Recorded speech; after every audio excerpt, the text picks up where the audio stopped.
সুন্দরবনের মাটিতে নোনা জলের প্রভাবে অনেক সময় চাষবাসের ক্ষতির সম্মুখীন হতে হয়।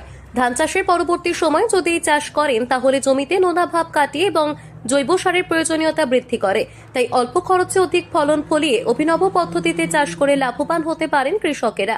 প্রাকৃতিকভাবে লবণাক্ত মাটির জন্য সুন্দরবন অঞ্চলে সূর্যমুখী চাষের জন্য খুব একটা উপযুক্ত নয় বলেই ধারণা ছিল বহুদিন, কিন্তু সেই ধারণা ভেঙে দিয়েছেন এলাকার কিছু উদ্যমী কৃষক।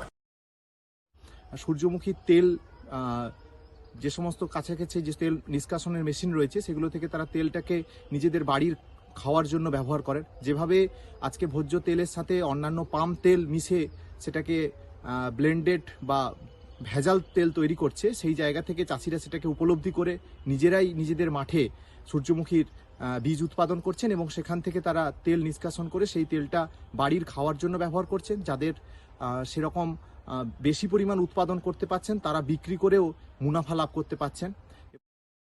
তারা প্রমাণ করে দিয়েছেন উপযুক্ত যত্ন, সঠিক বীজ এবং আধুনিক কৃষি প্রযুক্তি ব্যবহার করলে এই প্রতিকূল মাটিতেও সূর্যমুখী চাষ সম্ভব। সুন্দরবনের বুকে গড়ে উঠছে রঙিন ফুলের বাগান। সাধারণত বিভিন্ন ধরনের উল আমরা দেখতে পাই, তার মধ্যে অন্যতম এই সূর্যমুখী ফুল। শুধু সৌন্দর্যের কাজ নয়, তার সাথে সূর্যমুখী তেল আমাদের অনেকটাই স্বাস্থ্যসম্মত খাদ্যের তেলের উপযোগী। আর এই চাষে নজর কাটছে দক্ষিণ 24 পরগনার জয়নগর, কুলতলি, দক্ষিণ বারাসাত, বারুইপুর এই সমস্ত এলাকা। সুন্দরবনের বিস্তীর্ণ এলাকাতে খরিফ মরশুমে ধান চাষের পরে অনেক জায়গাতে এই নোনা মাটিতে উপযুক্ত একটা তৈলবীজ ফসল হল সূর্যমুখী। সূর্যমুখীর চাষ আমাদের এই দক্ষিণ 24 পরগনা জেলার নামখানা ব্লক, কুলপি, পাথর প্রতিমা এবং তৎসংলগ্ন সাগর, মথুরাপুর 1, 2 এই সমস্ত ব্লকে বিস্তীর্ণ এলাকা জুড়ে চাষিরা মূলত এই চাষটাকে ধরে রেখেছেন অনেক কাল ধরেই এবং ধীরে ধীরে এই চাষ জনপ্রিয় হয়ে উঠেছে। প্রাকৃতিকভাবে লবণাক্ত মাটির জন্য সুন্দরবন অঞ্চলে সূর্যমুখী চাষের জন্য খুব একটা উপযুক্ত নয় বলেই ধারণা ছিল বহুদিন, কিন্তু সেই ধারণা ভেঙে দিয়েছেন এলাকার কিছু উদ্যমী কৃষক।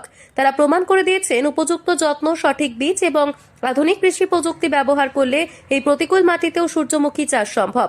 আর তাই এখানে সফলভাবে চাষ হচ্ছে। আর এই চাষ থেকে আনন্দে মেতে উঠেছেন স্থানীয় মানুষ। মাঠে মাঠে একের পরে সূর্যমুখী গাছে ফুল ফুটে রঙিন হয়ে আছে এলাকা। দক্ষিণ 24 পরগনায় হয়ে উঠেছে ফুলের এক নতুন উপত্যকা।